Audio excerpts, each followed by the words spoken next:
तो आपके हिसाब से जेकेएसएसबी में क्या रिफॉर्म्स होने चाहिए, जेकेपीएससी में क्या रिफॉर्म्स होना चाहिए, थोड़ा उसके बारे में बता स्पेशली जो पिछले 3 सालों में एग्ज़ाम हुए दें। फास्ट ट्रैक रिक्रूटमेंट के तौर पे आए थे। However because of one reason और दी अदर बहुत डिले हो गए ऑलरेडी, बहुत ज़्यादा delay. A lot of people left their private jobs and came to prepare for JKSSB exams. अब जेकेएसएसबी में एक सबसे बड़ा रिफॉर्म जो ज़रूरत है दैट इज़ एग्ज़ाम कैलेंडर। तो बहुत ज़रूरी है कि एग्ज़ाम प्रोसेस पे लोगों का जो भरोसा है वो दोबारा बने, और उसके लिए ज़रूरी है कि जो अभी डिमांड है लोगों की कि एग्ज़ाम्स में रिफॉर्म जो हों, एपटेक पे जो सवाल उठे और बाकी लोगों को बाकी चीज़ों जो हुई उसको गवर्नमेंट जल्द as soon as possible address करे प्रायोरिटी बेसिस पे। Hello everyone, welcome back to another episode of podcast. आज का पॉडकास्ट जिनके साथ हम करने वाले हैं, I am sure majority of Jammu and Kashmir के स्टूडेंट्स उनको जानते हैं। ही इज़ द को founder and educator at Wings एक उड़ान, उनका नाम है शोएब। आज के पॉडकास्ट में हमने बहुत सी इंटरेस्टिंग बातें की हैं related to students, related to JKSSB, JKPSC, economy of Jammu and Kashmir, economy of India, और बहुत सी ऐसी बातें जो एज अ कॉमनर मेरे लिए भी नई थी। तो आई होप आप इस पॉडकास्ट के एंड तक बने रहेंगे। And if you are new to this channel, please do subscribe so हम नए नए गेस्ट अपने पॉडकास्ट पे बुलाते रहे। And without further adieu, let's get started.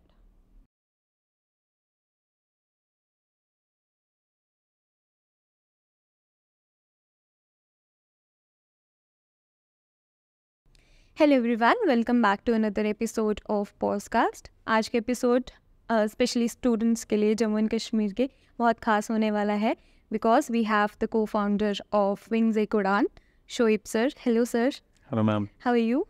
I am good ma'am.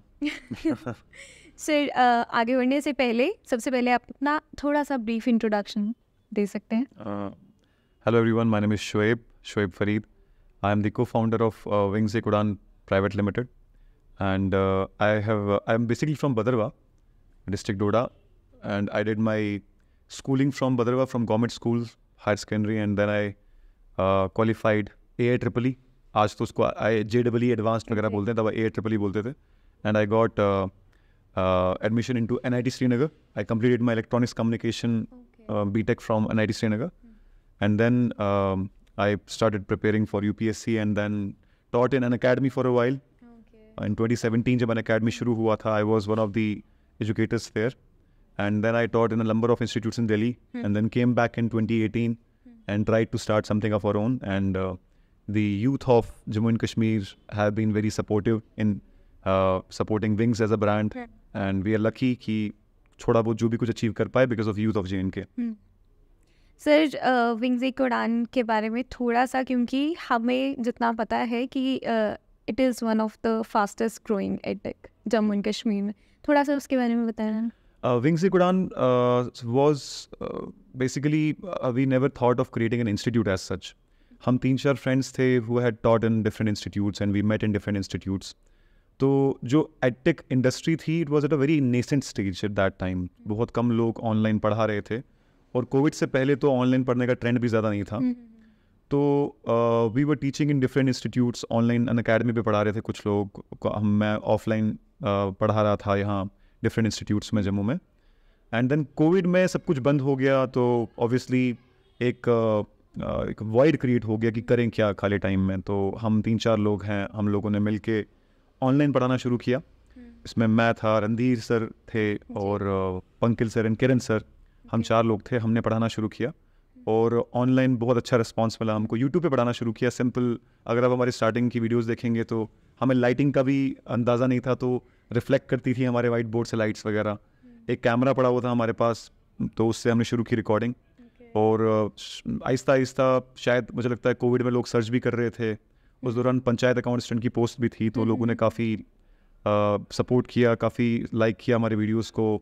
और it started as an small YouTube channel with time, with the support of a lot of our subscribers out there. ये grow करता रहा, और आज it's one of the largest edtech startup in Jammu and Kashmir.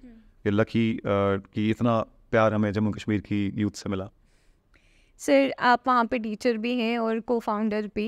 As an experience teacher का कैसा रहता है, specially Jammu and Kashmir के बच्चों के लिए, जो आपने यूट्यूब से आपने बोला कि स्टार्ट किया, तो कैसा एक्सपीरियंस रहा? एक्चुअली जहाँ तक बात की जाए इस इंडस्ट्री की, जिस इंडस्ट्री में हम हैं, जो हमारी एडटेक इंडस्ट्री बोल लीजिए या कोचिंग इंडस्ट्री बोल लीजिए, सो जम्मू कश्मीर में because of a lot of reasons teachers जो थे या फिर अभी भी हैं, they suffer from a stable income.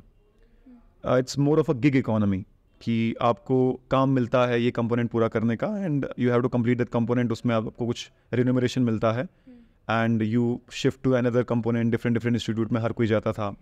और क्योंकि एज सच पहले लोग अगर यूपीएससी या लोकल एग्जाम्स की भी प्रिपरेशन कर रहे थे या बैंकिंग की भी करते थे, they used to prefer go outside the state. तब ऑनलाइन भी इतना ट्रेंड नहीं था, तो जम्मू कश्मीर की industry was not developed as much as far as the edtech startup is concerned और the coaching industry is concerned. तो 4-5 साल पहले प्री कोविड एरा में teaching was a difficult job. We started from 150 rupees per hour के हिसाब से शुरू किया रणधीर सर ने, मैंने. It was very less in the sense कि सर्वाइव करने के लिए, क्योंकि कभी कभार 1 ही घंटा मिलता था दिन में. So as a sustainable income source तो नहीं कोई इसको देखता था. As a being a teacher शायद उतना रेस्पेक्टेबल नहीं माना जाता था प्री कोविड एरा में. There was less demand for coaching, there was less remuneration in coaching. But with time ये जो कोविड के बाद रेवोल्यूशन आया ऑनलाइन एजुकेशन में, इसने 2 चीज़ें की. एक तो एक स्टेबल इनकम टीचर्स को प्रोवाइड करना शुरू की, डिसेंट इनकम. दूसरी चीज़ कोर्सेज की प्राइस को लेस कर दिया. It became beneficial for both, for students as well as teachers. So pre covid में it was very difficult. There was no standardisation. Institute use to pay whatever they could. कोई नया बंदा आता था तो कुछ भी देते थे, तो मजबूरन लेना भी पड़ता था. क्योंकि स्टूडेंट जो है अगर अपनी कुछ साइड हसल करना चाहता है तो one of the easiest ways to teach. तो वो साइड हसल बहुत ज़्यादा अट्रैक्टिव नहीं होती थी पहले. पर पोस्ट कोविड एरा में 2 चीज़ें हुई. जिसमें इकोनॉमिक्स का टीचर हूँ तो मैं बताऊँ, उसमें इसको कहते हैं इकोनॉमीज ऑफ स्केल. डिमांड जब बहुत ज़्यादा बढ़ जाती है तो सप्लाई इस तरीके से हो जाती है कि जो पर कॉस्ट होता है प्रोडक्ट का वो भी कम हो जाता है, स्टूडेंट्स के लिए भी अफोर्डेबल हो जाता है और टीचर्स की भी रेवेन्यूएशन एक स्टेबल हो जाती है. सो इस सेंस में आज की बात करें आप तो as a teacher it's a very respectable profession. और आज के टाइम पे there is a respect, there is decent stable income. It could be a full time job also for a lot of people, ना सिर्फ Jammu and Kashmir में बल्कि all over India. And ये पता नहीं बहुत से लोगों को पता नहीं है, बट जम्मू एंड कश्मीर के फैकल्टी मेंबर्स या टीचर्स को काफ़ी रिस्पेक्ट दी जाती है ऑल ओवर इंडिया. अगर आप बड़े बड़े ब्रांड की बात भी करें, बायजू और अनअकैडमी, आप बड़े अच्छे खासे पोजीशन पे जम्मू एंड कश्मीर के फैकल्टी मेंबर्स को देखेंगे. इन पर्टिकुलर अगर बायजू पे देखेंगे तो उनका IAS विंग एक कश्मीर के एक सर हैं, वो हेड करते हैं. तो जम्मू एंड कश्मीर में we already have an advantage of language and communication skills. और इसकी बात आपका जो एजुकेशन सिस्टम है compare to other states it's better. So वो जो स्किल सेट ढूंढा जाता है एक फैकल्टी मेंबर में, वो ऑलरेडी है यहाँ के लोगों में, इनबिल्ट है. उस सेंस में there is a lot of potential for people of Jammu and Kashmir, youth of Jammu and Kashmir to choose teaching और educator as a profession. Okay sir, अब एडटेक के बारे में बात करते हैं. सिंस यू आर द को फाउंडर, आपने जब शुरू किया था एडटेक का, तब हालांकि यहाँ पे इतना ज़्यादा स्टार्टअप का कल्चर नहीं है. जम्मू एंड कश्मीर में पोजीशन बताना एडटेक की. एडटेक की एक्चुअली प्रॉब्लम ये हो रही है कि अभी भी देखिए, पहले एडटेक इंडस्ट्री की बात करें, it's a $1 billion industry. It's bringing a lot of money for the GDP of India. अगर सिर्फ यूट्यूब की बात करें तो 6,000 करोड़ के आसपास इन्वेस्टमेंट रही है from YouTube channels to the GDP of India. It has created around 20,000 jobs. मैं सिर्फ यूट्यूब कंटेंट क्रिएटर की बात कर रहा हूँ, ना सिर्फ एजुकेटर की बल्कि कंटेंट क्रिएशन की. अब कहीं ना कहीं यूट्यूब से ही शुरुआत होती है हर किसी एडटेक स्टार्टअप की. अनअकैडमी को देख लीजिए, बायजू को देख लीजिए, ये अपना फिजिक्स वाला अलख पांडे जी को देख लीजिए, सबकी शुरुआत यूट्यूब से ही हुई. तो content creation has become a big industry which is contributing to the income of India in a very positive way, और हर साल बढ़ता जा रहा है. एडटेक इंडस्ट्री के जो बेस बने इंडिया में, that became Bangalore, Mumbai and to some extent Delhi. अब एडटेक इंडस्ट्री और कोचिंग ये थोड़ा डिफरेंट कंसेप्ट है, इसमें अंतर समझना ज़रूरी है. कोचिंग इज सिंपली कि आपने एक इंस्टीट्यूट खोल दिया जहाँ पर एक पर्टिकुलर काइंड ऑफ आप कॉम्पिटिटिव एग्ज़ाम के लिए पढ़ा रहे हैं, चाहे वो नीट JEE का एग्ज़ाम हो, चाहे वो JKSSB या स्टेट बेस्ड एग्ज़ाम हो, चाहे वो IUPAC या JKS के एग्ज़ाम हो या फिर कैट मैट के एग्ज़ाम हो। और एडटेक स्टार्टअप होता है which actually uses technology and internet, all these things, AI, machine learning, आजकल के टाइम में तो ये भी इंटीग्रेट हो रहा है। तो ये सब इसको यूज़ करके एज सच एडटेक स्टार्टअप जो है वो एडटेक इंडस्ट्री को रेस करते हैं, कोचिंग इंडस्ट्री का स्टैंडर्ड भी बढ़ा देते हैं, प्रॉफिट्स को भी बढ़ा देते हैं, स्टूडेंट्स के लिए कोर्स को एफिशिएंट एंड अफोर्डेबल बना देते हैं। जम्मू कश्मीर में एडटेक ग्रो तो कर रही है, but there is a lack of standardization and there is a lack of exposure as such. क्यों बना बैंगलोर बेस एडटेक इंडस्ट्री का? Because of the services which are required along with the technological perspective. Software industry तो खैर वहाँ पर है ही बैंगलोर में, और आपको एप्स बनानी है, वेबसाइट बनानी है, तो वहीं से बनेगी, तो वो तो था ही वहाँ पे। Then you need skilled human resource. Skilled human resource में आपके सॉफ्टवेयर इंजीनियर्स भी आते हैं, और सबसे इंपॉर्टेंट आपके एजुकेटर्स आते हैं, जो एक्चुअली आपका फेस बनेंगे ऑर्गेनाइजेशन का, एंड एक्चुअली प्रोडक्ट की क्वालिटी को मेंटेन करेंगे। And quality is the king. if you're delivering quality, you will drive a lot of traffic to your website or app. Jammu Kashmir, there is a lack of coordination among different edtech startups. जितने भी edtech startups create हुए, in particular Jammu में तो बहुत ही edtech startup create हुए। अगर आप कश्मीर के बेस्ड edtech startup को देखेंगे और जम्मू में देखेंगे, तो you will see कि जम्मू में बहुत ज़्यादा create हुए और बहुत प्रोफेशनली और बहुत अच्छे कंटेंट क्रिएट करने वाले हुए। तो आपस में कोऑर्डिनेशन अगर हो, तो एडटेक स्टार्टअप की जो प्रॉब्लम्स हैं, एडटेक स्टार्टअप्स की जो रिक्वायरमेंट्स हैं फॉर सर्विसेज, वो शायद हम गवर्नमेंट के सामने पुट फॉरवर्ड करके जम्मू एंड कश्मीर की इकोनॉमी में और कंट्रीब्यूट कर पाएँ। तो JNK एडटेक स्टार्टअप में ज़रूरी है coordination between different stakeholders among the all this edtech startup, among government, among the technology integration. और जो इंटरनेट कनेक्टिविटी का एक बड़ा इशू रहता है रूरल एरियाज़ में, उस सबको एड्रेस करना बड़ा ज़रूरी है। तो edtech industry still at a very nascent stage, but considering कि जम्मू एंड कश्मीर की इकोनॉमी में 2/3 जो कंट्रीब्यूशन है that comes from service sector. Okay, तो in future I can see in 10 years if this industry is given a push from the government side also, and if we all the co-founders of edtech startup coordinate among ourselves, which I have tried, okay, तो मुझे लगता है edtech startup बहुत grow करेगा जम्मू कश्मीर में, और बहुत jobs create करेगा, जम्मू कश्मीर इकोनॉमी में कंट्रीब्यूट करेगा।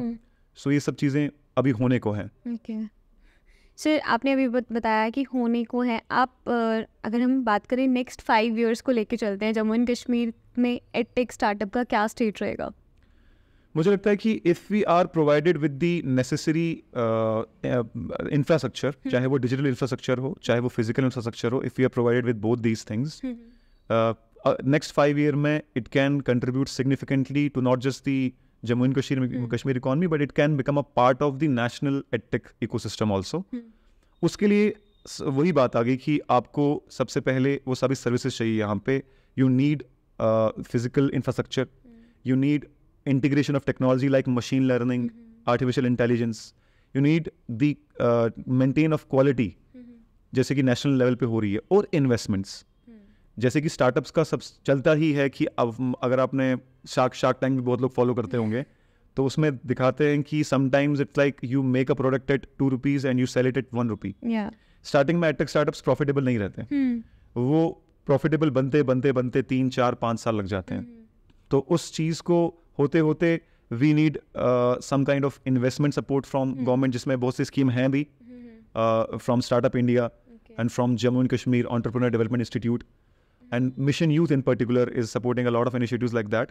हम सबको जितने भी एडटेक स्टार्टअप्स को एक, मुझे लगता है, एसोसिएशन अगर बन जाती है जिसमें हम अपने कंसर्न्स को पुट फॉरवर्ड करें, हमारा फोकस क्वालिटी डिलीवरी पे हो और साथ में जॉब क्रिएशन पर हो। क्योंकि एडटेक स्टार्टअप्स में क्या होता है कि एडटेक स्टार्टअप्स में you remain you can manage everything from a single room, and उससे क्या होता है कि जो एक्यूमुलेशन ऑफ रिसोर्सेज है वो एक जगह पर हो रही है। If you decentralize it and if you hire more people, you may decrease your profits, but at the same time you will be creating a lot of jobs. For example, एक centre यहाँ पर है, एक centre किसी district में है, एक centre किसी और डिस्ट्रिक्ट में है। हर लोग अपने घरों से स्टूडियो में रिकॉर्ड कर रहे हैं और स्किल लोगों को हायर कर रहे हैं। तो एक किस्म का बैंगलोर और मुंबई की इकोसिस्टम से एक्सपोजर बहुत ज़रूरी है, जो हम दूर होने की वजह से ले नहीं पा रहे, और एक एज अ इंडस्ट्री की सोचने की ज़रूरत है कि सिर्फ हमारा इंस्टीट्यूट ना ग्रो करे, इंडस्ट्री ग्रो करे। इंडस्ट्री ग्रो करेगी तो सभी को फ़ायदा होगा, स्टूडेंट्स को भी जॉब क्रिएशन भी होगी और प्रॉफिट्स भी बढ़ेंगे। एग्जैक्टली। सर आपने ये एडटेक का बताया, मुझे लग रहा है कि ये सब स्टार्टअप में एक ही रहता है कि जॉब क्रिएशन पे ही आपको जोर देना चाहिए। सर स्टार्टअप्स की बात करें तो मेजर रोल रहता है इकोनॉमिक पे, कि अब आजकल तो मैं देख रही हूँ कि जम्मू में भी स्टार्टअप हैं, जैसे हमने किया या फिर और किसी ने किया, तो जम्मू में स्टार्टअप्स का क्या रोल रहा है आपके हिसाब से? आपने सिंस बहुत ज़्यादा देखा है। जम्मू एंड कश्मीर में स्टार्टअप इकोसिस्टम और भी बढ़ रहा है, specially after Mission Youth and JKDI have been given a lot of impetus. अभी भी मिशन यूथ को प्राइम मिनिस्टर अवार्ड भी मिला। Mission Youth was created 2-3 years back, जब इन पर्टिकुलर जो प्राइवेट सेक्टर को और स्टार्टअप्स को एनकरेज करने के लिए किया गया। स्टार्टअप कल्चर जो है जम्मू कश्मीर में स्टार्ट तो हुआ है। You may consider the abrogation of article 370 के बाद कुछ वैसी चीज़ें हो रही हैं जो 1991 में LPG रिफॉर्म्स के बाद हुई, because of property issues and other legal complications. पहले थोड़ा इकोसिस्टम उतना डेवलप नहीं हो पा रहा था। अब जम्मू कश्मीर में चाहे वो एग्रीकल्चर स्टार्टअप्स हों, चाहे वो सेकेंडरी सेक्टर यानी इंडस्ट्रियलाइजेशन के स्टार्टअप्स हों या फिर सर्विस सेक्टर के स्टार्टअप हों, every sector is growing. But at the same time हो क्या रहा है बेसिकली कि लोकल हम यूथ जो हैं, हम लोग पार्टिसिपेट ज़्यादा कर नहीं पा रहे उसमें। कुछ अच्छी एग्जांपल हैं, जैसे आपका स्टार्टअप है ये Pause Tribe, it's a very unique concept. Open mic, artist को एक स्पेस प्रोवाइड करना।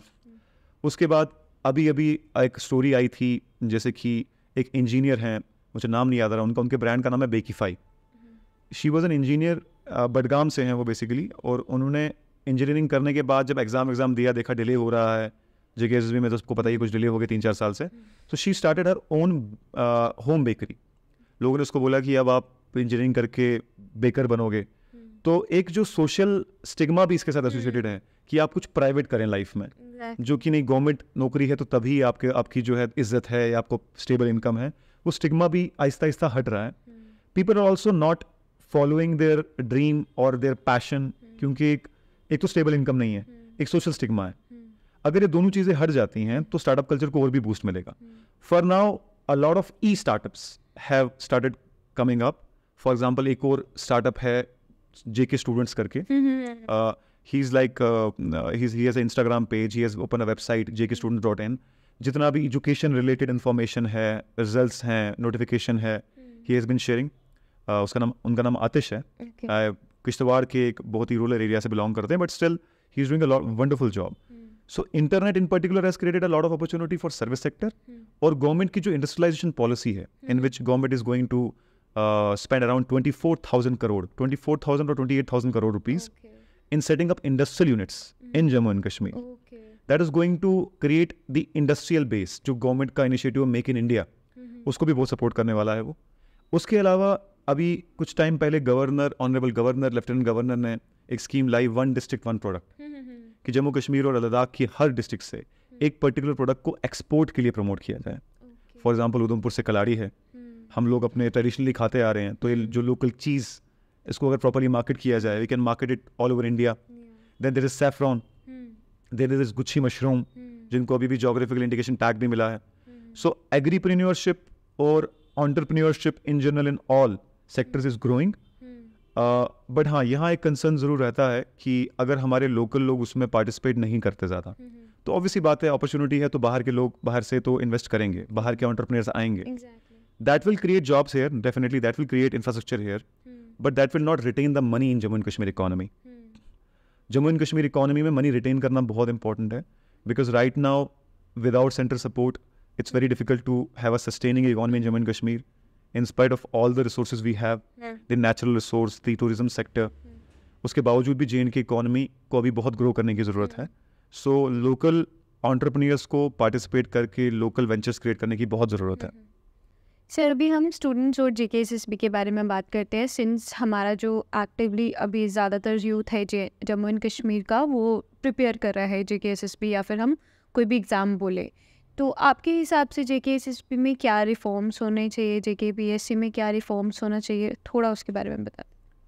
स्पेशली जो पिछले 3 सालों में एग्ज़ाम हुए, फास्ट ट्रैक रिक्रूटमेंट के तौर पे आए थे, However, because of one reason or the other, बहुत डिले हो गए ऑलरेडी, बहुत ज़्यादा delay. A lot of people left their private jobs and came to prepare for JKSSB exams. कुछ लोग तो अक्सर एग्ज़ाम के दिनों ही टू एंड फ्रो ट्रैवल करते हैं और अपना कोई बैंगलोर से आ रहा है, कोई कहीं से आ रहा है. जो हमारे स्टेट का यूथ बाहर है, जो वापस स्टेट में आना चाहते थे. So it created a lot of problems in the sense कि इतनी मेहनत के बाद कुछ रिटर्न्स नहीं मिले. अब JKSSB में एक सबसे बड़ा रिफॉर्म जो ज़रूरत है, that is exam calendar and timely conduction of exam. और सेकंड जो रिफॉर्म है वो है जो सवाल उठे JKPSI के एग्ज़ाम के बाद, जिस पे CBI इंक्वायरी भी बैठी, जो स्कैम हुआ, उससे free and fair manner of recruitment में भी सवाल उठने लगे. तो बहुत ज़रूरी है कि एग्ज़ाम प्रोसेस पे लोगों का जो भरोसा है वो दोबारा बने. और उसके लिए ज़रूरी है कि जो अभी डिमांड है लोगों की कि एग्ज़ाम्स में रिफॉर्म जो हों, एपटेक पे जो सवाल उठे और बाकी लोगों बाकी चीज़ों जो हुई, उसको गवर्नमेंट जल्द as soon as possible address करे प्रायोरिटी बेसिस पे. और साथ ही साथ एक ग्रेजुएट इंसान जब JKSSB की वेबसाइट देखता है तो उसको ये पता हो कि मैं जब तक ग्रेजुएट होऊंगा तो उस टाइम पर कौन कौन से प्रोबेबल एग्जाम हो सकते हैं मेरे लिए, ताकि अकॉर्डिंगली वो अपने आप को प्रिपेयर कर पाए. सो ये एग्ज़ाम कैलेंडर एक बहुत बड़ा रिक्वायरमेंट है.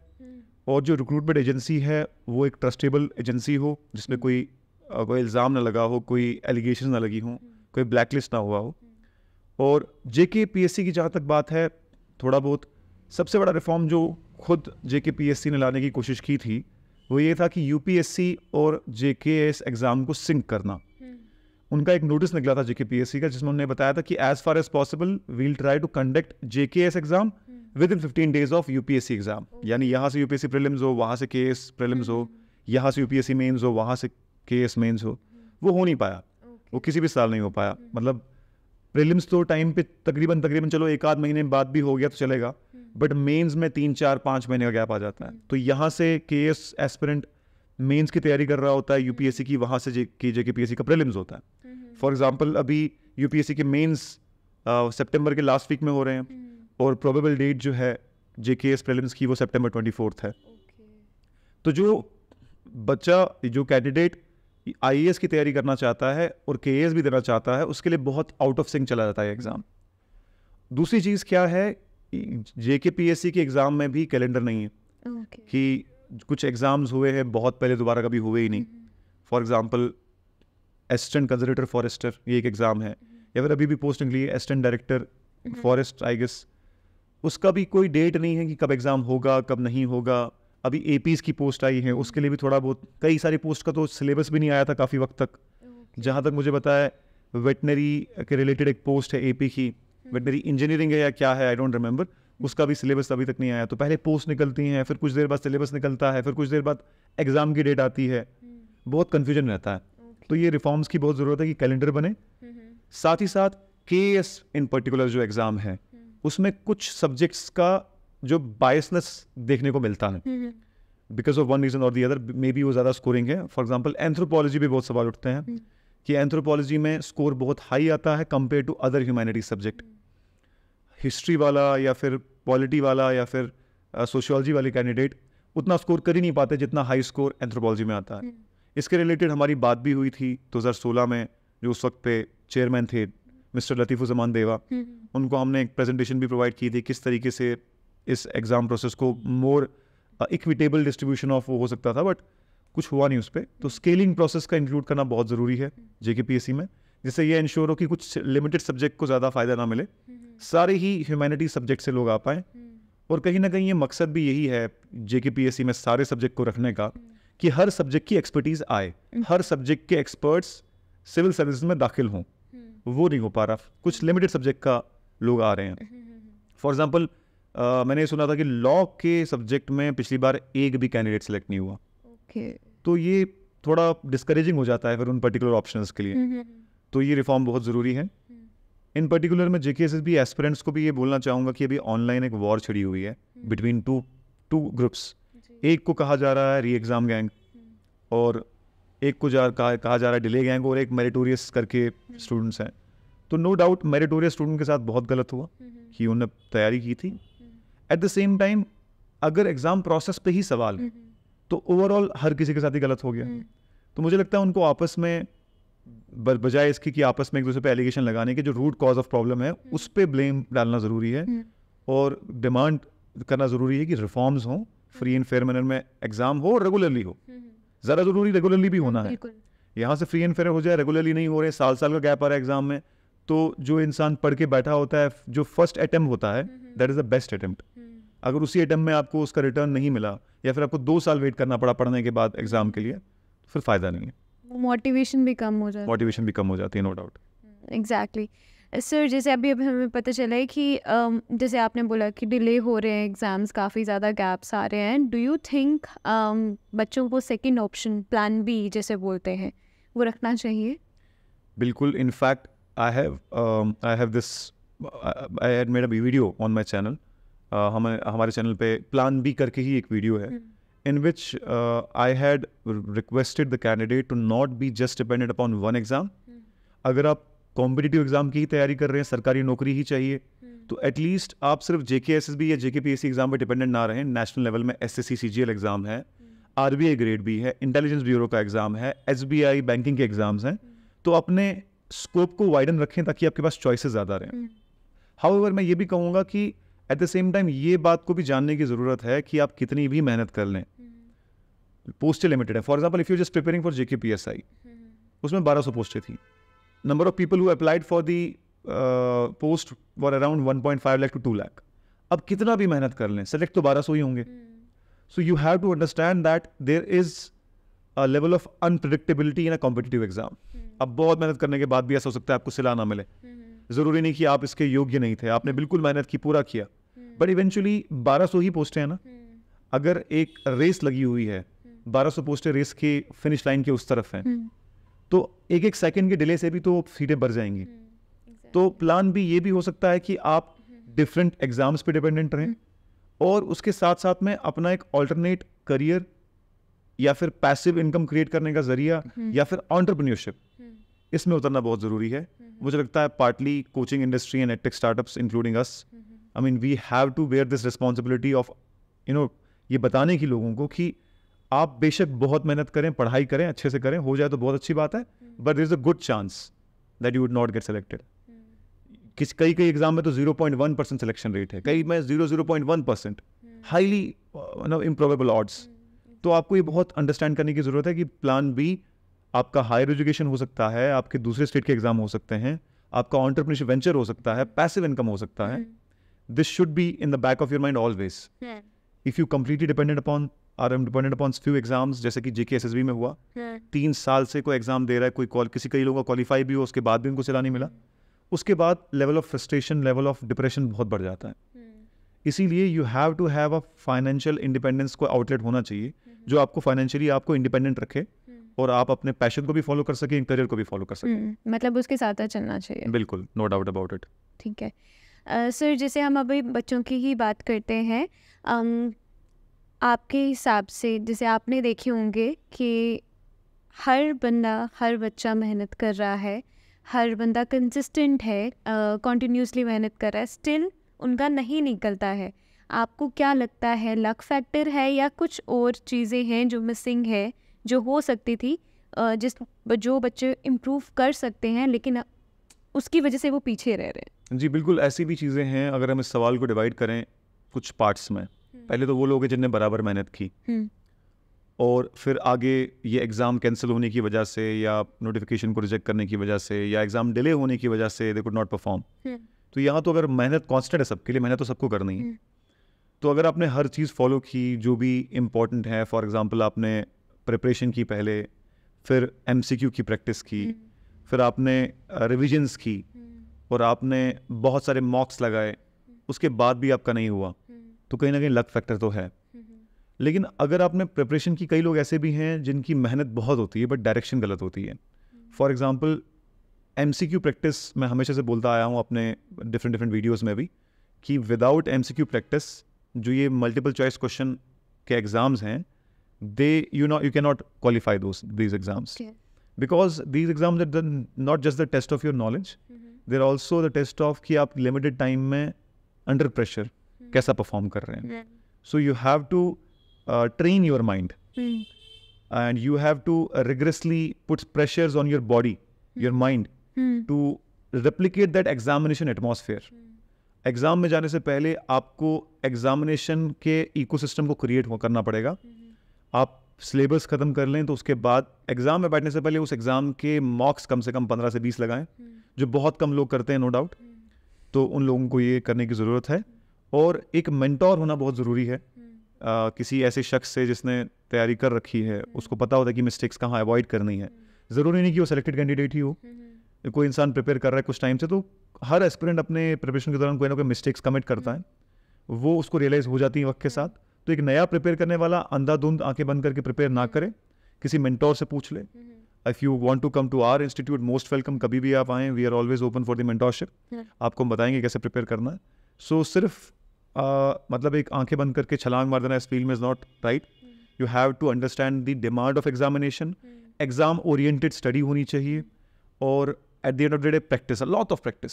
चाहे वो जेकेएसबी के एग्जाम हो जो एमसीक्यू हो, चाहे वो आईएएस केएस के एग्जाम हो जहाँ पर राइटिंग प्रैक्टिस मेंस में होती है, ये प्रैक्टिस बहुत ज़रूरी है। और मॉक्स का बहुत बड़ा रोल है आपके सिलेक्शन में। सर, हमने जितने भी प्रिपरेशन देखे हैं, अब मैं नॉन बैकग्राउंड से हूँ, गवर्नमेंट की प्रिपेयर बिल्कुल भी नहीं कर रही हूँ, तो मैंने जितना भी देखा है हमने टीवी में देखा है, सीरियल्स में देखा है, या फिर अभी जितने भी सीरीज़ आ रहे हैं जैसे एस्पिरेंट्स है, टीवीएफ में जितने भी बाकी और चलते हैं, डू यू थिंक वो सिमिलर स्टेट ऑफ माइंड रहता है जो एक बच्चा एग्ज़ाम प्रिपेयर कर रहा है उससे? अगर तो आपकी प्रिपरेशन एक लंबा वक्त डिमांड कर रही है आपके साथ, तो मोटिवेशन मेंटेन रखना मुश्किल रहता है, क्योंकि यूपीएससी केएस एग्जाम ऑलमोस्ट साल 1.5 साल आपका डिमांड करता है। Through out and through out पूरे 1.5 साल 1 साल लगातार वही मोटिवेशन के साथ पढ़ना और टाइम बाउंड मैनर में अपना सिलेबस कंप्लीट करना हर एस्पिरेंट के लिए डिफिकल्ट है। इसमें एक फिलोसफर ने, उनका मैं नाम भूल रहा हूँ, उन्होंने कहा है कि we treat our body rigorously so that it does not become disobedient to the mind. So we have to actually create that stress, physical stress on our mind and our body to become obedient to the mind. ये बात तो हर कोई जानता है कि मेहनत करोगे तभी फल मिलेगा। ऐसा नहीं है कि हर कोई बंदा जब अपना पढ़ाई ठीक से नहीं कर पा रहा होता तो वो जानबूझकर ऐसा कर रहा होता कि नहीं आज मैं अपने करियर के साथ खेलूंगा और मैं नहीं पढ़ूंगा। सबकॉन्शियसली आपको पता नहीं होता, आप अपने साथ झूठ बोल रहे होते हो। और उस चीज़ को अवॉइड करने के लिए ज़रूरी है कि आपका एक सर्कल हो, आपके इर्द गिर्द के लोग भी वही कर रहे हों जो आप करना चाहते हैं। अपने फ्रेंड सर्कल में अगर आपके लोग वही प्रिपरेशन कर रहे हैं तो ठीक है, अदरवाइज आप एक ऐसे सर्कल में बैठें जो एक सीरियस कैंडिडेट्स का सर्कल है, जो एक दूसरे को मोटिवेट करते रहें और एक दूसरे को उस जो आपका फाइनल गोल है उसकी तरफ देखते रहें कि ये फाइनल गोल है। तो एक लॉन्ग टर्म के लिए मोटिवेशन रखना इज़ वेरी डिफ़िकल्ट। एक लॉन्ग टर्म के लिए इनफैक्ट स्पेशली जब आपको कोई फेलियर मिलता है उसके बाद अगर आप दोबारा आपको पढ़ना पड़े तो फिर बहुत डिफिकल्ट हो जाता है। तो बेटर ये कि आपको जो पहली बार जब आपने प्रिपेयर करना शुरू किया तो अपना बेस्ट आप तभी दे दें, क्योंकि गॉड फॉरबिड अगर आपका पहली बारी में नहीं भी हुआ तो आपकी पहले साल की इतनी अच्छी प्रिपरेशन होगी कि जो छोटी मोटी आपने मिस्टेक्स की होंगी पहली बार में आप सेकंड टाइम रिपीट नहीं करेंगे। अगर पहला ही साल आपका अच्छे से प्रिपेयर नहीं हुआ होगा तो स्टार्टिंग में डाउट्स कन्फ्यूजन रहेंगे, वो बढ़ते ही चलते ही जाएंगे, वो कैरी फॉरवर्ड होते जाएंगे। तो I think we should have a clear cut idea of why we are doing it, why we are entering into the exam, how much time is going to demand, इस exam कितना demand करेगा हमारा time, और क्या क्या worst के scenario हो सकते हैं मेरे साथ कि 2-3 साल बाद भी क्या ऐसा हो सकता है कि मैं सेलेक्ट ना हो जाऊं। उस चीज़ के लिए भी मेंटली प्रिपेयर होना बहुत ज़रूरी है। अगर आपको होता है ना एक ऑप्टिमिज्म, तो एक चीज़ ठीक है, you have to also become a realist. आपको ये पॉसिबिलिटी एज्यूम करनी पड़ेगी कि there is a good chance कि सरकारी नौकरी में ऐसा हो सकता है कि मैं काफ़ी देर प्रिपरेशन के बाद भी ना हो, तो मेरा बैकअप प्लान क्या है। सो मोटिवेशन को मेंटेन करने का तरीका यही है कि कम्युनिटी बेस्ड स्टडी, अपने आसपास के ऐसे लोगों के साथ प्रिपेयर करो जो थोड़ा बहुत आपसे ज़्यादा मोटिवेटेड है। आप इंप्रूव तभी करते हैं कि जब आप उन लोगों की कंपनी में रहते हैं जो आपसे बेटर हैं।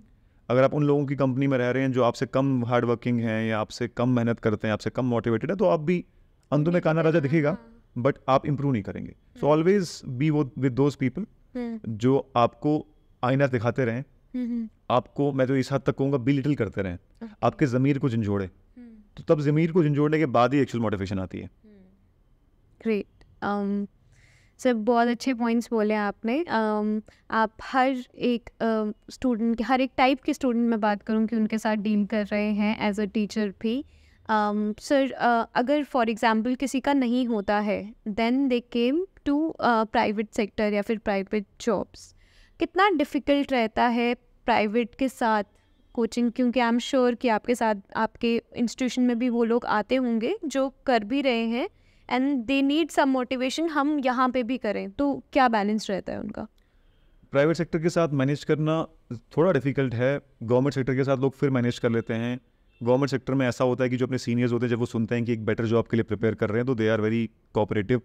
जो हर डिपार्टमेंट में सीनियर्स होते हैं, जहाँ तक मैंने देखा आज तक, एक स्टूडेंट हैं जिनका इस बारी जो ऐसे क्लास 4th हैं और स्पेशली एबल्ड हैं, और उनका इस बारी IAS KAS का इंटरव्यू है।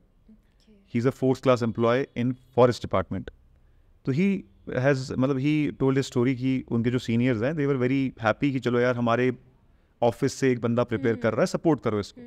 थोड़ी बहुत गुंजाइश भी होती है सरकारी दफ्तरों में। Private sector runs on your performance, वहाँ पर परफॉर्म और परिश की बात है। आपकी करियर से कोई मतलब नहीं किसी को, आपको जिस चीज़ के लिए हायर किया गया है उसको आपको बेस्ट करना है, तो वहाँ गुंजाइश ज़्यादा नहीं दी जाती है आपको। तो उसके लिए एक तो नंबर ऑफ आवर्स भी, वर्किंग आवर्स ज़्यादा होते हैं प्राइवेट में। नंबर 2, अगर आप मिसिंग होते हैं अपनी जॉब से तो they will always find a replacement for you. Private sector में तो एवरीबॉडी इज रिप्लेसेबल, एवरीबॉडी। तो उन लोगों के लिए बहुत मुश्किल हो जाता है दोनों चीज़ें एक साथ चलाना। उन लोगों के लिए इन पर्टिकुलर और भी ज़्यादा एफर्ट डालना पड़ता है उनको, और मिडनाइट ऑयल बर्न करना पड़ता है, और ज़्यादा एफर्ट डालने पड़ते हैं। वो उन लोगों की तरह प्रिपेयर नहीं कर सकते जो लोग प्रॉपर कोचिंग में जा रहे हैं और कोई काम नहीं कर रहे सिवाय कोचिंग के। वो उनको अपना यार्डस्टिक नहीं मान सकते। They have to put more effort. However, I have seen those people who have less time are more motivated and they perform better.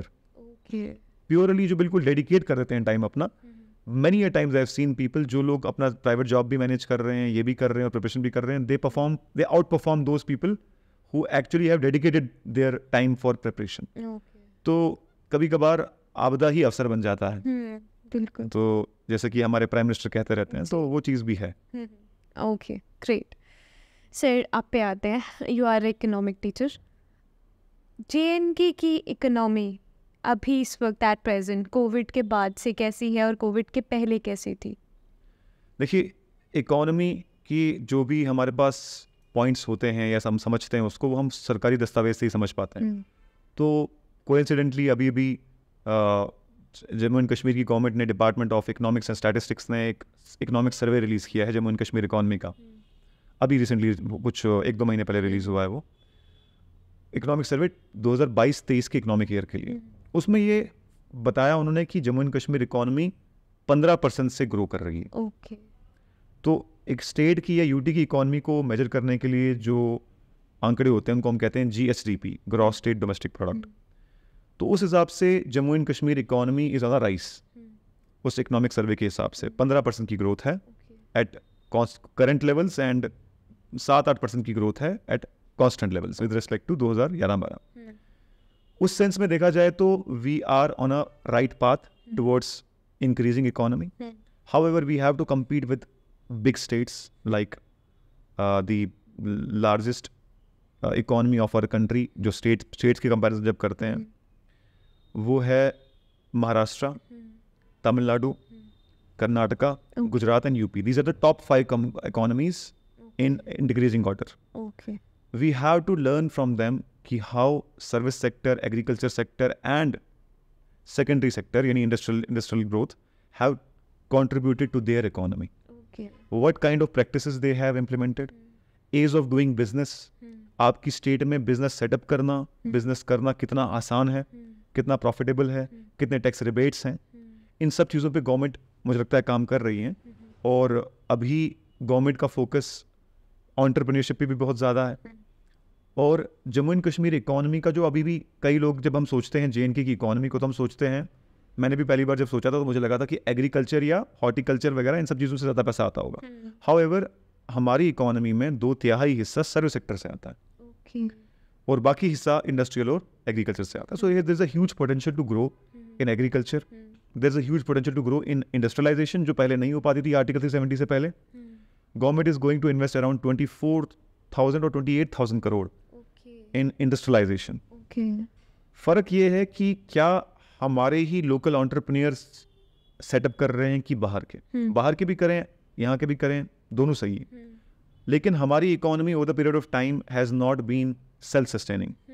We have always relied on the central assistance to become sustainable.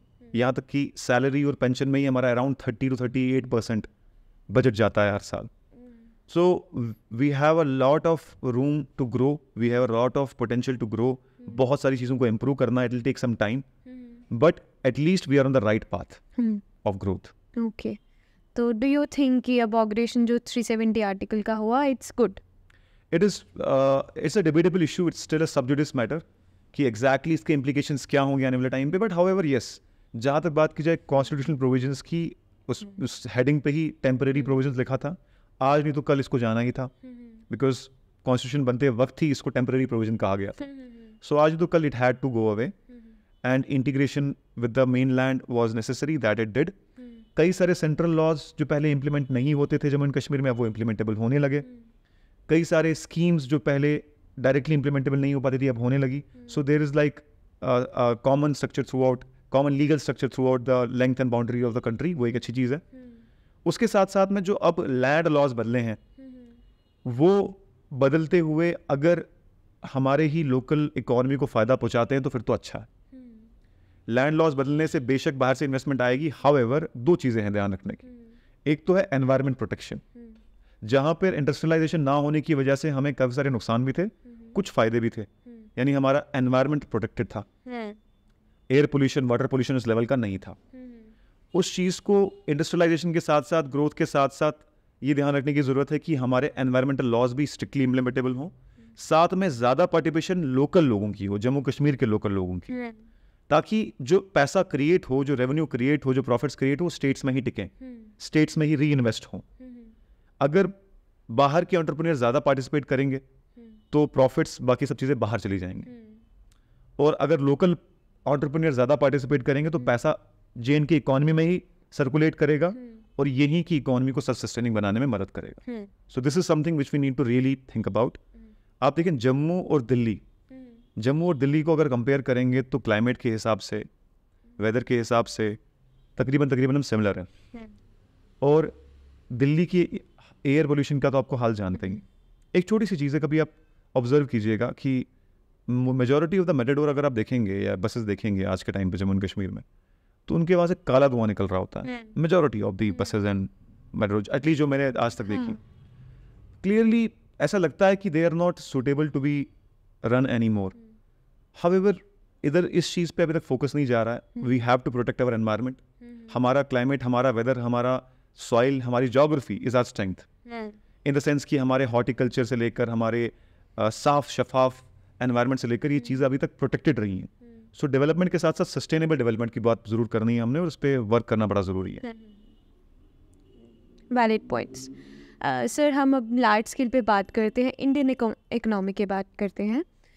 जैसे कि India ने face किया था 1991 में crisis, economic crisis, उसके बारे में थोड़ा सा आप बताएं.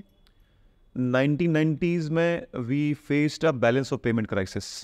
बैलेंस ऑफ पेमेंट दरअसल आप आसान भाषा में समझें कि एक रजिस्टर है जो कंट्री से बाहर जाने वाला पैसा और कंट्री में आने वाले पैसे का रजिस्टर है, उसका रिकॉर्ड रखते हैं वो. अगर हम इंपोर्ट्स ज़्यादा करें और एक्सपोर्ट कम करें तो हमारा forex reserve, foreign exchange reserve deplete होता है. अगर हम इंपोर्ट्स कम करें, एक्सपोर्ट ज़्यादा करें तो हमारा फॉरेक्स रिजर्व बढ़ता है, जो आज की डेट में आई गेस $500 बिलियन के आसपास है. उस टाइम पे हमारा फॉरेक्स रिजर्व बहुत डिप्लीट हो गया था और इंटरनेशनल ट्रेड के लिए हमारे पास बहुत कम पैसा रह गया था. जब भी ये बैलेंस ऑफ पेमेंट क्राइसिस होता है उस दौरान we have to ask help from organizations like IMF, जो कि अभी पाकिस्तान इकोनॉमी ने भी किया. उस वक्त पे IMF ने हम पर ऑस्टेरिटी मेजर्स लगाए और साथ में रिफॉर्म्स के लिए पुश किया.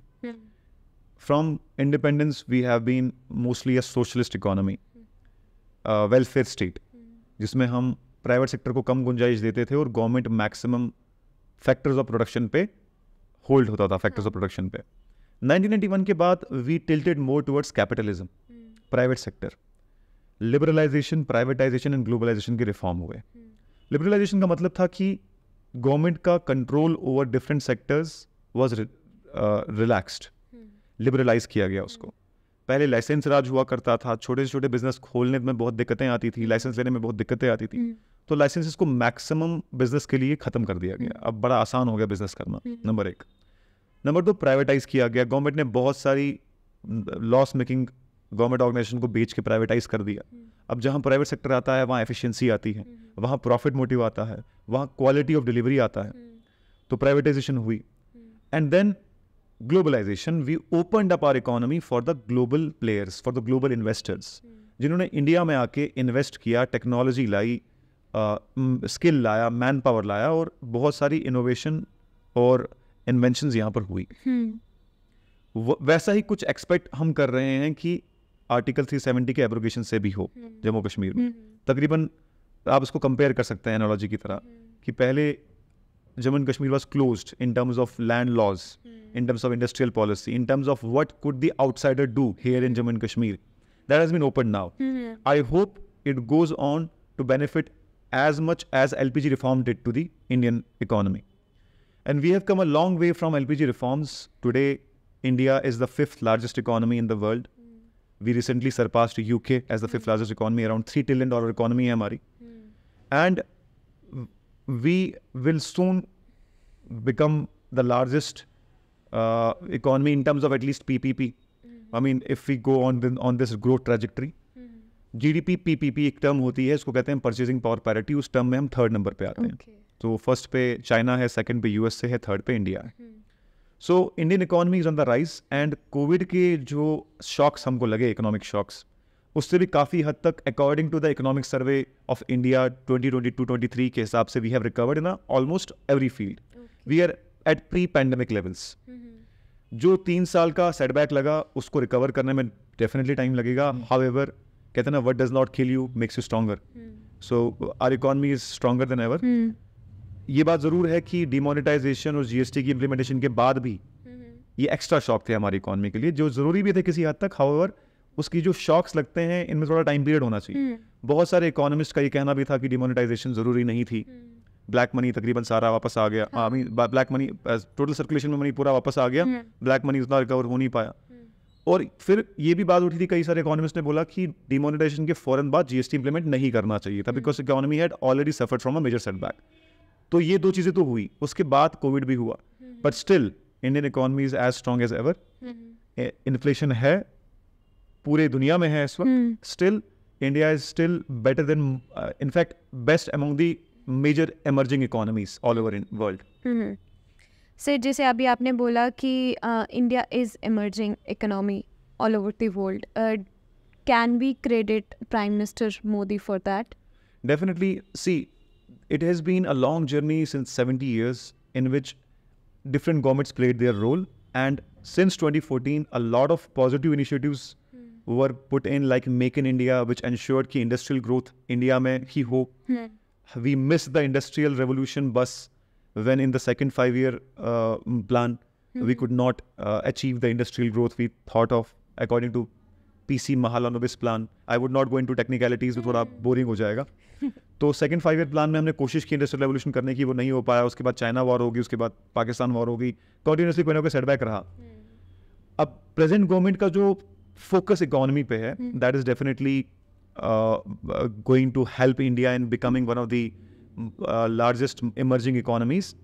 And जो initiatives in particular startups के लिए लिए गए, वो बहुत जल्दी pay off करेंगे और कर भी रहे हैं। We have the 3rd largest ecosystem of startups all over the world after USA and China.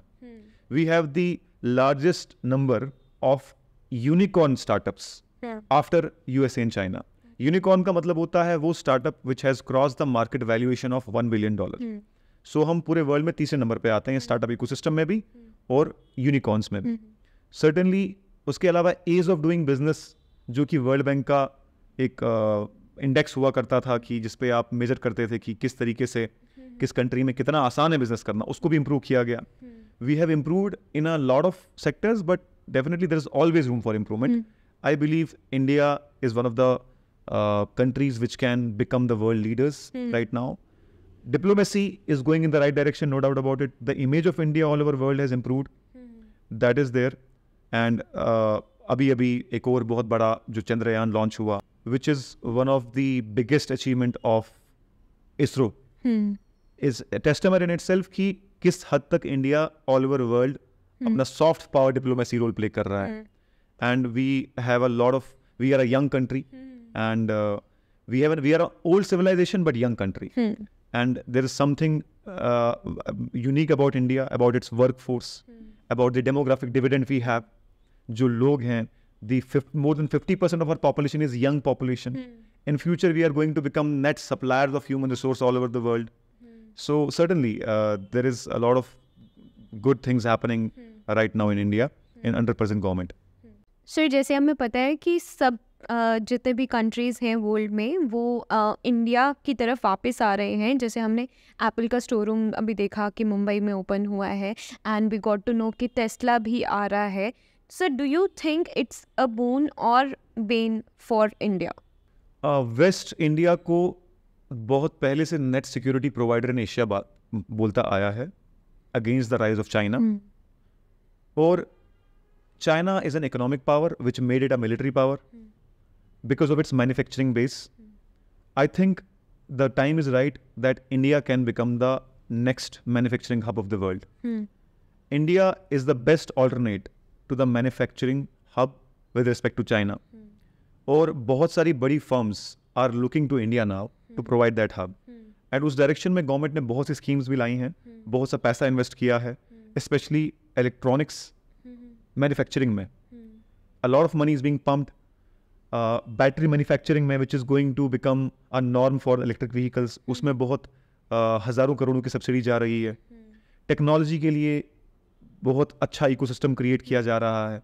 Industrial revolution 4.0 को बहुत इनकरेज किया जा रहा है, चाहे वो आर्टिफिशियल इंटेलिजेंस हो, चाहे वो मशीन लर्निंग हो, चाहे वो ब्लॉकचेन टेक्नोलॉजी हो. All these are being promoted actively by the government. And this is going to become something which will be a basic facility available in your mobile phones soon. AI आप जानते हैं, chat GPT and mid journey and open AI कितना common हो चुका है organisations में और student life में और कंटेंट क्रिएशन में. Government is going to invest in upskilling. एक मिनिस्ट्री ही अलग क्रिएट की गई है, ministry of skill development and entrepreneurship, जिसके अकॉर्डिंगली अपस्किलिंग हो रही है, रीस्किलिंग हो रही है. उसके अलावा एजुकेशन प्रोवाइड किया जा रहा है online free regarding these AI and latest technologies. उसके अलावा जहाँ तक बात की जा रही है हमारे ऑलरेडी एग्जिस्टिंग स्ट्रेंथ जो कि हमारा है IT industry, that is going to play a major role. अभी चैट जीपीटी अगर USA से निकला है under open AI, I am hoping we can expect soon कि इंडिया का जल्दी ही अपना एक AI होगा, because we already have the skill set, we already have the human resource that is needed for that. And I'm hopeful that soon India will emerge as an AI power of the world. And we have everything with what the West needs for manufacturing needs, for human resource needs, everything. So India is soon going to replace China in the coming future. Okay, great. Sir, हम अगर बात करें कि next 5 years में या फिर next 10 years में आपके हिसाब से India, what will be the image of India? I think हमारी जो डिप्लोमेसी है which is trying to get a seat on UNSC, वो मिलते ही जिस दिन भी वो पूरा होगा उस दिन India will become a global power. Economic power तो हम बन ही रहे हैं. We are one of the largest market. अब तो one of the most populated country हो गए, 150 करोड़ के आसपास. सो उसको जहाँ तक कई लोग वीकनेस समझते हैं, that is our strength also. If our population is healthy, skilled and educated, it becomes a asset for the country. If it is unhealthy, if it is unskilled and uneducated, it becomes a liability. So it's all about resource management. अगर हम अपनी human resource को educated और skilled बना पाए तो हमारी population हमारी strength है. पूरे world में populations are aging. Average age Europe की, USA की, जापान की, it is in 40s and 50s. And India की 50% से ज़्यादा पॉपुलेशन यंग है.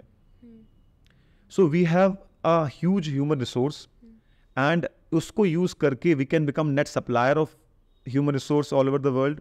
And India will be leading the country if we can harvest the economic power and then convert it into the military power. क्योंकि जो economic power बनता है वो military power बनता है. I am sorry.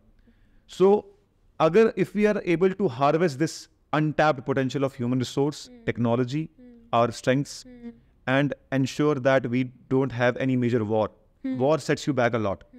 कहते हैं a good king never wishes a war, but is always prepared for one. वो हमारी philosophy होनी चाहिए. और हमारा है भी no first use policy philosophy, कि हम पहला वार कभी नहीं करते. So if there are no major wars, if there are no major setbacks, we can expect that according to in the direction we are moving, as far as the global policy is concerned, economic power is concerned, military power is concerned, India will soon become a global power. To be reckoned with. Great. ऐसे सुन के ना बहुत proud feel होता है जैसे जैसे आप बता रहे, क्योंकि मुझे इतनी ज़्यादा चीज़ें नहीं पता थी इंडिया के बारे में या फिर इकोनॉमी के बारे में. सर अभी 2024 में इलेक्शंस आ रहे हैं और कहते हैं कि एक स्ट्रॉन्ग लीडर एक स्ट्रॉन्ग अपोनेंट से ही बनता है. Do you think we have a strong leader other than prime minister? देखिए, एक वाइब्रेंट डेमोक्रेसी के लिए एक स्ट्रॉन्ग अपोजिशन का होना बहुत ज़रूरी है. And as far as a strong opposition leader is concerned, I think we are a country of 150 crore people. We can certainly find a good opposition leader. It is all about कि जो ये opposition की जो management होने वाली है, किसको portray करें वो एज अ अपोजिशन लीडर, कौन बनने वाला है, लोग कितना रिस्पेक्ट और एक्सेप्ट करते हैं उनको. We have had a history of amazing statesmen, and we have had a history of great politicians also. Certainly we can have a wonderful leader of opposition, and there should be a strong opposition for a vibrant democracy. महागठबंधन भी हो रहा है, बाकी चीज़ें हो रही हैं. Let us see where it takes us and which leaders emerges, किसको जनता एक्सेप्ट करती है अपना leader of opposition.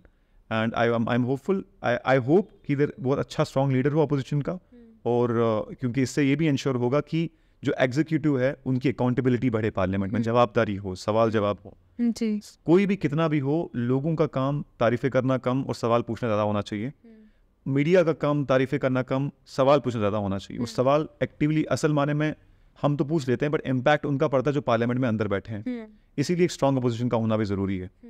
So we as a youth, बहुत हमारी country, we should be proud of it. At the same time we should never be satisfied with what is going on.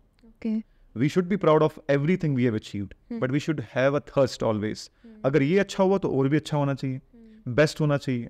अगर हम ये 5th largest economy है तो first largest, मतलब largest economy कब बनने वाले हैं, उसका क्या प्लान है. इस किस्म का एटीट्यूड होना चाहिए हम सब का, यंगस्टर्स का, यूथ का. अगर यूथ सवाल नहीं पूछेगा तो फिर कौन पूछेगा, क्योंकि वैसे भी आफ्टर 30s तो इंसान एक्सेप्ट कर लेता है whatever it is. Youth should ask questions. आपने अच्छा किया, बहुत अच्छी बात है, और अच्छा करो. हम इंडिया हैं, we are the oldest civilization of the world, we can do much better. Keep doing it. आपको मैं एक फैक्ट और बता दूं. Before we were a colony, India used to contribute 25% to the global GDP. 1/4 of all the wealth that was created was in India. So हमारे लिए benchmark हमारे ancestors ने बहुत बड़ा सेट किया हुआ है. तो we have to follow that. चाहे वो अशोक का एम्पायर हो, चाहे वो पृथ्वीराज चौहान का, छत्रपति शिवाजी का एम्पायर हो. सॉरी, मैंने मिस्टेक तो नहीं कर दी? नहीं. छत्रपति शिवाजी राव का एम्पायर हो, चाहे वो मुगल्स का एम्पायर हो, जो भी रहे यहाँ पर, जो रहे, they created something which contributed 25% to the GDP. And that is a very huge number. मतलब पूरे वर्ल्ड में ऐसी कोई जगह नहीं थी जहां पर इंडियन सिल्क, इंडियन स्पाइसेस नहीं हुआ करते थे. So we have a very big benchmark to look after, और उसकी तरफ हमको बढ़ना चाहिए.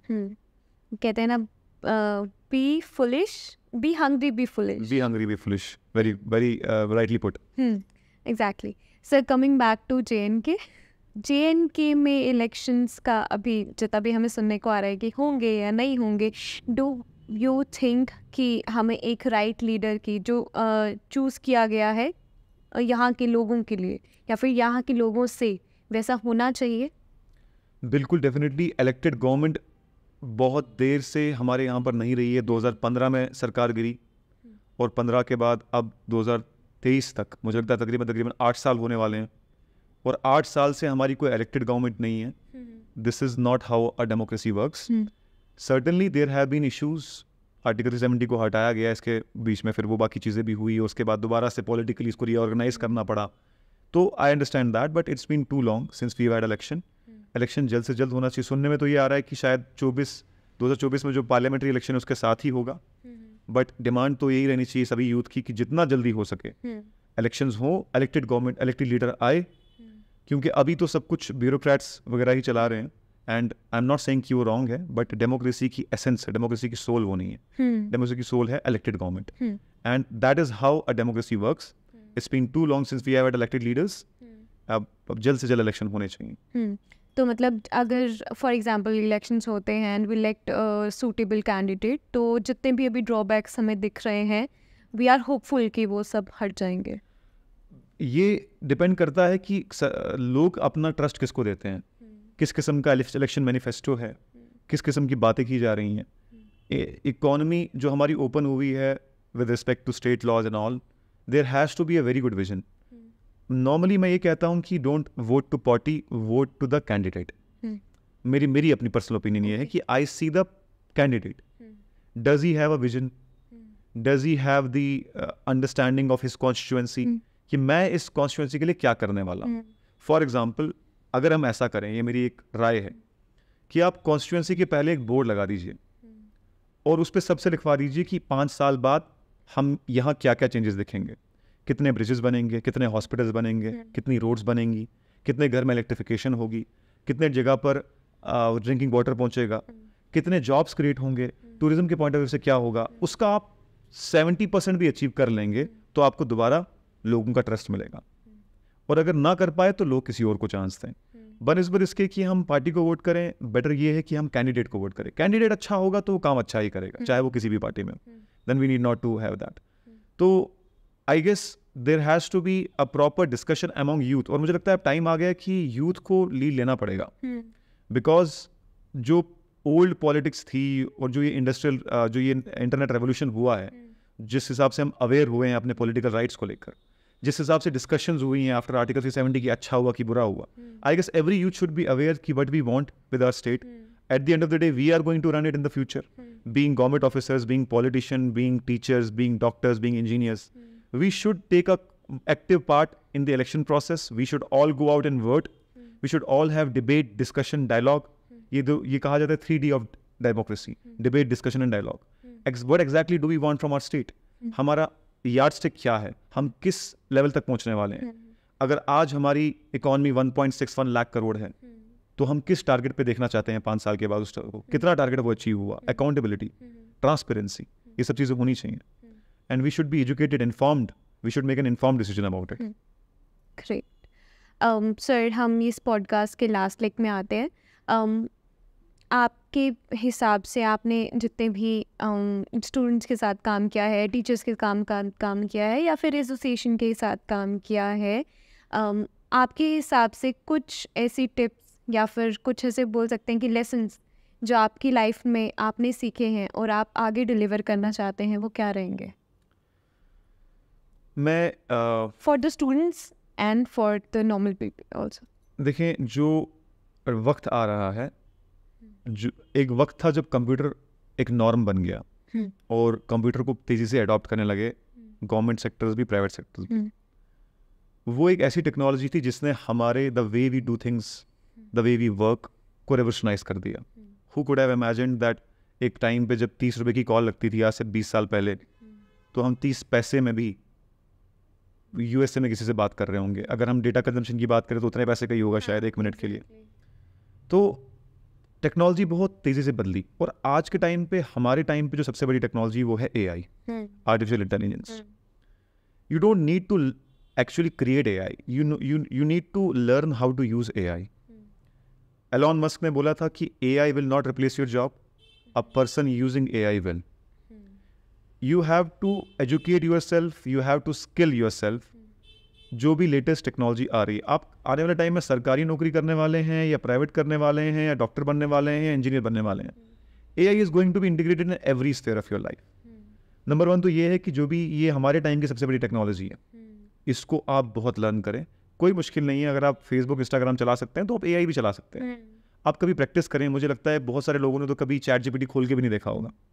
कभी खोल के देखें, उनसे कन्वर्सेशन करके देखें। इतना ही बोलेंगे, what is the meaning of my name, suggest me an idea because I am writing a book, I want to be a doctor in future, how should I orient my. अब तो apps के बीच में भी आ गए, शायद Snapchat में था। जी बिल्कुल बिल्कुल, जो ये ऑगमेंटेड रियलिटी और वर्चुअल रियलिटी तो बहुत पहले से हो गया था। मैं बात कर रहा हूँ इन पर्टिकुलर जो आपकी चैट जीपीटी है, चैट जीपीटी से प्लेटफॉर्म जिससे आप लिटरली कन्वर्सेशन कर सकते हैं। पहले तो सिरी भी था, बट सिरी में कन्वर्सेशन लगातार नहीं हुआ करती थी। जैसे अगर आप बोलते हो hey Siri turn on the alarm, तो आप दूसरा अगर सवाल बोलोगे कि did you turn on the alarm, वो आगे से बोलेगी I did not understand, because वो कंटिन्यूअस कन्वर्सेशन नहीं थी। चैट जीपीटी में आपकी conversation with respect to previous होता है। Now do this, you edit this, now do this, तो पीछे से चल रहा होता है। तो if you want to become a writer, if you want to become a singer, if you want to become a for example content creator, anything you want to become, you can ask questions about. Number 1। Number 2 ये है कि read a lot, be a voracious reader. आप इतना read करें, चाहे आप mobile से PDF पढ़ लें, चाहे आप हार्ड कॉपी पढ़ लें। Self improvement books, the power of subconscious mind, the 5 AM club, sapiens एक नाम की बुक का, ये नोवा हरारी की। These all things will change your perspective of your life and really prepare you for the world to come. सिर्फ bookish knowledge रखना काफ़ी बिल्कुल नहीं होने वाला, no doubt about it. Within 5 years जो न्यू एजुकेशन पॉलिसी है 2020 की, that is going to revolutionise the Indian education system and that will require multiple skill set, multiple knowledge of different subjects. So अगर आप अपनी class की preparation करें, मैं parents से भी ये बोलना चाहूँगा कि बच्चों को फिजिक्स, केमिस्ट्री, मैथ्स, बायो के पीछे सिर्फ मत भगाइए। उनकी जनरल अंडरस्टैंडिंग ऑफ थिंग्स, उनकी पर्सनालिटी डेवलपमेंट इन करवाएं, उनको लेटेस्ट टेक्नोलॉजी से यूज टू करवाएं और उनकी सेल्फ इंप्रूवमेंट भी करवाएं। और एक एस्पेक्ट जो मैंने खुद फील किया बीइंग एन एंटरप्रेन्योर, जो मुझे नहीं आता था और मैंने लर्न किया बहुत गलतियों के बाद, that is financial management.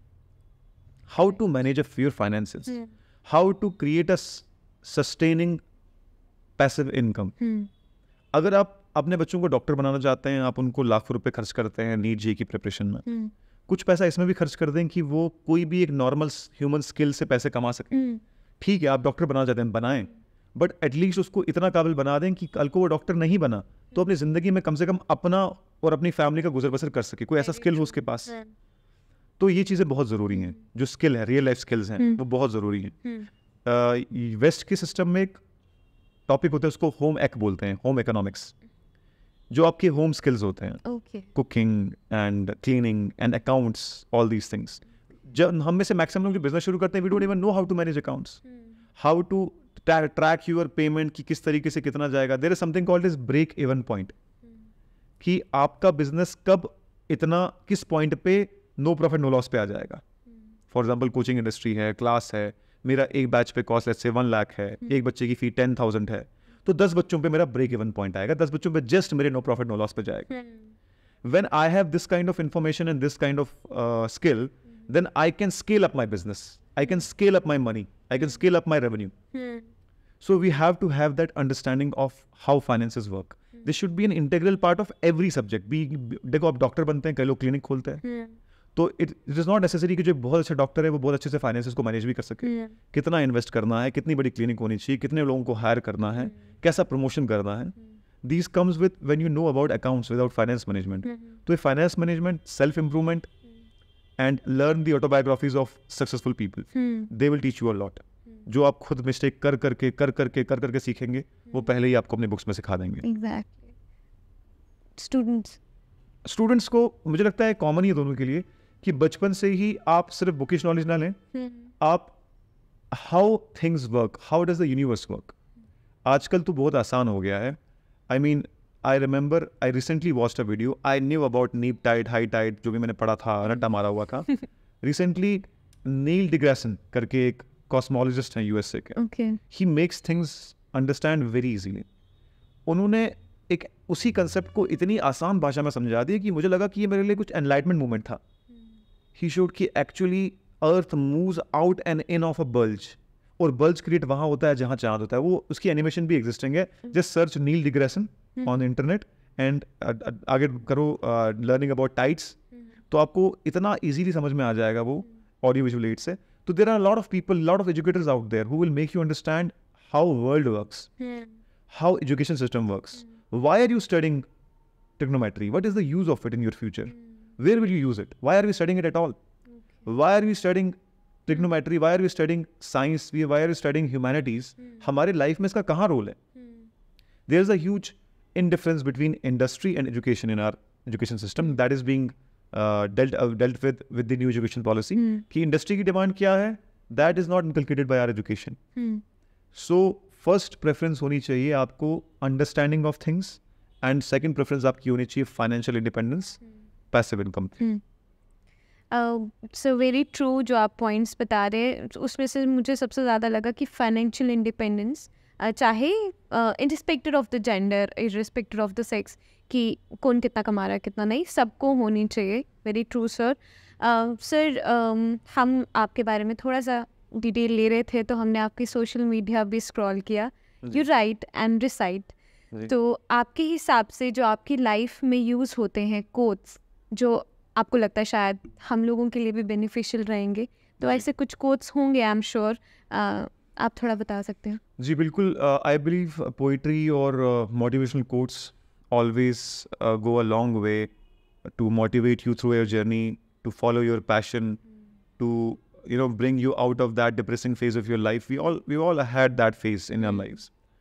So मेरी मदर का बताया हुआ एक शेर है कि अनोखा एक करीना चाहता हूँ, बतौरे खास जीना चाहता हूँ, लबों पे लगी है मोहर खुददारी, बस इसी पर्दे में जीना चाहता हूँ.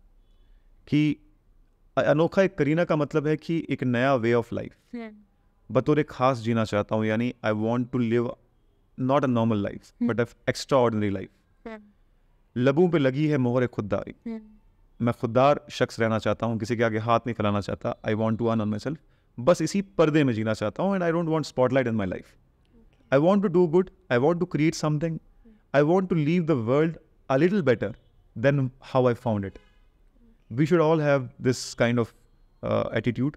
और मुझे लगता है जो लोग देख रहे होंगे वो भी कमेंट सेक्शन में ज़रूर डालें उनकी लाइफ के जो मोटिवेशन फैक्टर्स हैं, so that we also get motivated. So यही एक चीज़ है जो मोटिवेट करती रहती है. And there is one more quote जो मुझे लगता है JKSSB के जो कैंडिडेट्स हैं उनके साथ जो है राइम करेगा. वो है, नहीं तेरा नशेमन कसरे सुल्तानी के गुंबद पर, तू शाही है बसेरा कर पहाड़ों की चट्टानों पर. कि शाही है एक ऐसा बर्ड जो सबसे टॉप लोकेशन ढूंढता है, यहाँ तक कि बादलों के ऊपर भी उड़ने की कोशिश करता है, और फिर वो सेटल डाउन होता है. और कुछ परिंदे ऐसे हैं जो डोम्स गुंबद्स पे अपना वक्त बसर करते हैं. So we have to choose whether we want to become shaheen और we want to become a normal bird. तो वो चीज़ हमको एनालॉजी अपने आप को देती रहनी चाहिए. All right, thank you so much sir. आज का एपिसोड मुझे मेरे हिसाब से काफ़ी ज़्यादा मोटिवेशन रहा, क्योंकि काफ़ी चीज़ें नहीं पता चली मुझे इंडिया के बारे में, जम्मू एंड कश्मीर के बारे में, JKSSB के बारे में. So thank you so much for coming. Thank you so much. आपको आई होप अच्छा लगा होगा हमसे बात करके. I enjoyed it a lot. This was a very amazing session for me also, and I hope कि ये जो कुछ भी थोड़ा बहुत मैंने लर्न किया एक्सपीरियंस से आपके प्लेटफॉर्म के थ्रू लोगों को हेल्प करेगा. And you have been calling some amazing people here, and that is going to for sure benefit a lot of youth of Jammu and Kashmir. और आप जैसे इस पॉडकास्ट की बहुत ज़रूरत है, एंटरप्रेन्योर्स वेंचर्स की बहुत ज़रूरत है, स्टार्टअप्स की बहुत ज़रूरत है इस इकोनॉमी को. And you are providing space to artists. उस सेंस में artist are also getting a platform to portray their talent, at the same time earning a decent income, stable income for themselves. I thank you on behalf of all the J&K content creators and youth. Thank you so much. Thank you. All right, ये थे हमारे साथ शोएब. बहुत सी interesting बातें हुई हैं. As अ commoner अगर मैं बात करूँ तो मुझे भी इतने ज़्यादा फैक्ट्स का नॉलेज नहीं था related to the topics. So we are very grateful कि शोएब आए और उन्होंने हमें ये चीज़ों के बारे में बताया. अगर आपके पास कोई भी सजेशन है हमारे लिए पॉडकास्ट के रिलेटेड, तो please do comment and please like this video, subscribe and share, so that we can आगे हम मोर एपिसोड्स बनाते रहें. And will see you in the next one.